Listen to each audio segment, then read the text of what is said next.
Good morning. Hey, good to see everyone. All right, so time for a little fleet update and project update. Thank you for tuning in. I'm Brendan, Cliffjumper, and you are watching Cliffjumper Cars. We are continuing on with a lot of our various projects, but I'm going to take a couple of moments to just do a short video because I know some of the recent videos have been on the longer side as they've either taken a really long time to do the projects, and I filmed it all for the sake of those who are working on similar projects and need to see some techniques or how you go through attacking different challenges with these weird, quirky cars.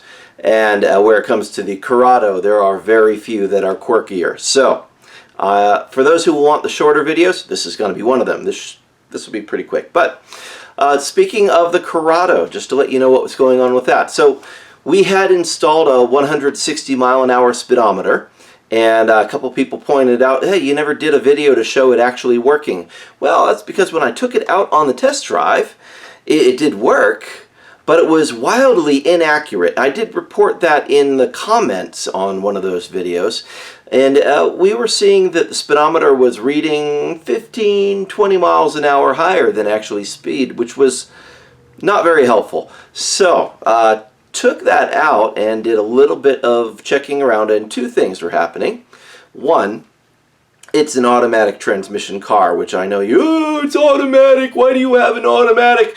I already explained that. There is a manual 6-speed waiting to go in, but I have decided to be a man of my word and wait until this automatic is completely dead and it's going to be a ridiculous amount of money to fix, and then I will put in the manual 6-speed. Plus, I'm still collecting a couple of parts that I need for that 6-speed conversion. I have a set of axles for it right now that have to be shortened to the proper length, but I'm not really happy with the axles that I have. As I've been doing more research into that swap, I have found that there is a particular set of axles that works really well, and I'm probably going to want to get a hold of those. And then there are a couple of other little knickknacks that I need in order to do the swap successfully, and it's just a lot of work. It involves cutting and welding a couple of mounting points. It's going to be a project, so we'll definitely film that when we do it. But back to the Speedo. So the automatic transmission, its cluster is its own beast, and it has a little bit of wiring that's different. The manual 5-speed that has the 160 mile an hour speedo is from Canada or the UK. Now, the Canadian one has a challenge in that what it actually is, it's a 260 kilometer speedometer that reads with the same value system as the 160 mile an hour speedo for this. So that's great, and I could just get a Canadian speedometer, swap the 160 speedo on it and call it a day, but then my MFA and all those readouts would be in metric units, not imperial, which doesn't really help me out here in the US. I don't want to be doing conversions in my head, thank you very much. So the next solution is to get a speedo from the UK that had the 160 mile an hour speedometer. And the reason that you have to go with a whole different cluster is the vehicle speed sensor, which tells the speedo via electronic impulses how fast you're going. The speedo itself is looking for a particular readout from the cluster itself. Oh, let me back that up. The cluster has a conversion rate, conversion ratio that is coded into it. And the US 140, any of the 140 mile an hour speedos are coded differently than the 160 mile an hour speedos. So you either have to get a hold of a cluster, the whole cluster that had the 160 speedo, or you have to get someone to take your 140 mile an hour speedo and recode it so that it can work with the 160. And I have found just such a person. So he does not want to be identified publicly because, well, various reasons, but mostly he doesn't want people deluging him with work. If you do have a 140 mile an hour speedometer cluster and you want to throw the 160 speedo in it, you have the 160 speedo, you can send me a message and we can get you connected with the powers that be that can make this happen. But I have pulled the cluster out once more, and I'm shipping it off to him today, along with the 160 Speedo, and he's going to mate the two together and make it all work, and it's going to be glorious and wonderful, and then I'll have the 160 mile an hour Speedo working in my automatic cluster, which is different from the manual cluster. But I've also been informed by the same guy that any coding that we need to do so that when I do my manual conversion I can still keep the same cluster, that's great, because that means I don't have to spend like $500 to get a whole cluster sent over from the UK. So I'm very happy about that, and happy to be taking this approach with the Corrado. So that's what's going on with the Corrado right now. Also, one thing that's going on with the Corrado, I realized that this update is kind of a real-time thing. I'm filming it today. I'm going to upload it today. The projects that we have been filming, we're probably 6 to 8 weeks out on filming what we've been doing on the projects versus when they actually get edited and published. Part of that is just bandwidth of time. I'm doing all this editing myself, and I only have a certain schedule that I can really work with to do the editing and uploading. It takes time, and a lot of time.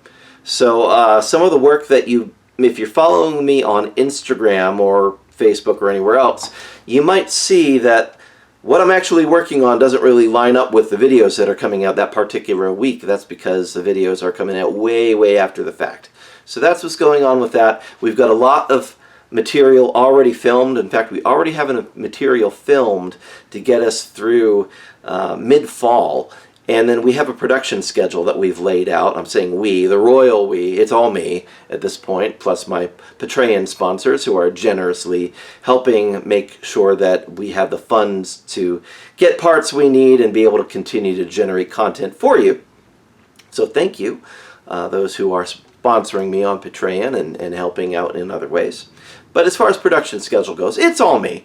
So I've got a production schedule laid out with video content. We've got enough video content that we can go for at least a year and a half and not run out of things to talk about. And I'm sure over the course of a year and a half, other things are going to break and we're going to come into other projects and we'll have plenty to keep going. So that's going on. Just to give you an idea of some of the stuff that is coming down the line in real time, what we're working on. We're going to be shifting to work on the Fiat here pretty soon. We've got a 73 Fiat Spider, belonged to my father, Rear Admiral James Prout III, who was killed in the line of duty serving in the U.S. Navy in 1995 when his F-18 went down on a training mission. Now, I've received the car as an heirloom and I've been taking care of it. She does need some love. You know, the car is 47 years old and there are some issues. So we're going to be rebuilding the carburetor. It's still got the original carb. Nothing short of a miracle that it works at all, but we're going to rebuild that. We are also going to be rebuilding, or I should say replacing, the drive shaft. A few years ago, my friend Tom had a Fiat Spider, very similar but a newer one, and he had gone to the junkyard or somewhere and gotten a drive shaft for his car. Rebuilt it and was ready to swap it in and discovered, oh, lo and behold, the drive shaft he got was from an earlier model and it did not fit his car, but it fits mine. So that's convenient because last 4th of July my drive shaft fell apart. A couple of things spectacularly. One of the 2 U-joints and the rubber donut joint. I think you pronounce it a giobo. I like to say guibo, but that's, I don't know, there's something stuck in my head. It just makes me think of Italian guibo, I don't know, but it's a giobo, and that has failed and exploded as well. So we're going to be replacing both of those in the Fiat. There's some suspension work that we're going to be doing. Lots of worn, old, nasty, soft bushings. We probably will do the just go all around with the whole suspension. I've got new shocks for it, and the springs. I like the springs. They're the original springs. They have sagged quite a bit, which makes the car appear a lot lower than brand new springs would have it. I don't want to put it on coilovers or change the spring ratios. I like how it drives. I'm just going to freshen the springs up probably with some material blasting in powder coating. And there's a lot of rust on the car being 47 years old. So we're going to be dealing with rust, a lot of grinding and body work, and eventually a paint job. So she'll be all fresh for whenever COVID allows us to actually get out in public and do parades and things like that. Switching over to the Jetta project. So we've got a lot of work we've done on that recently. We put in a black leather interior. We've fixed a couple of wiring issues, removed a troublesome Bluetooth device. We replaced the driver's side door latch assembly and window regulator, and the comfort convenience module. We replaced that as well, and now the door locks are working, the windows are working, the car is driving, the charging system's working. It's actually pretty nice. The AC is a little on the weak side, so we may need to do a tune-up with the AC and just freshen that up. It's an older car, 2001, so 19 years. It's about time for an AC service. Let's see what else. Oh, the R32. Yes, the R32 has been doing great, but it still has been waiting for me to fix that one wiring harness. That requires me taking the whole front end apart to get to it. So we'll definitely film that and do that wiring repair. Hopefully that will go all well.